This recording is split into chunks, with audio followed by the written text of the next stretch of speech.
কাঁচা সড়কে কোথাও উঁচু কোথাও নিচু, খানাখন্দে ভরা বেশিরভাগ অংশ। বৃষ্টিতে সৃষ্টি হয়েছে কাদা ও জলাবদ্ধতা।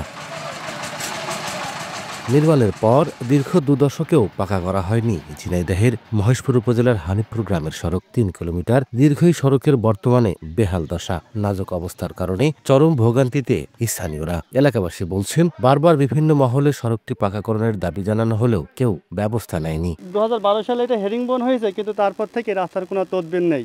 আমাদের এই রাস্তাটা এত খারাপ, যার কারণে আমাদের পোড়াপাড়া আমাদের ব্যাক আসতে আমাদের প্রায় ৬-৭ কিলো রাস্তা আমাদের ব্যাক আসতে হয়। বই খাতা ভিজে যায় পানিতে, আমরা পড়ে যাই। এলজিডি বলছে, সড়কটি পাকাকরণে এরই মধ্যে ডিবিপি তৈরি করে ঊর্ধ্বতন কর্তৃপক্ষের দপ্তরে জমা দেওয়া হয়েছে। আগামীতে এটা দ্রুত পাকাকরণের ব্যবস্থা করার জন্য আমি অলরেডি যশোর প্রজেক্টে ডিপিপি অন্তর্ভুক্ত করার জন্য আমি তালিকাভুক্ত করে ঝিনাইদহ নির্বাহী প্রকৌশলী মহোদয়ের দপ্তরে প্রেরণ করেছি। হানিপুর গ্রামের সড়কটি প্রতিদিন আশপাশের অন্তত ৮টি গ্রামের মানুষ ব্যবহার করেন।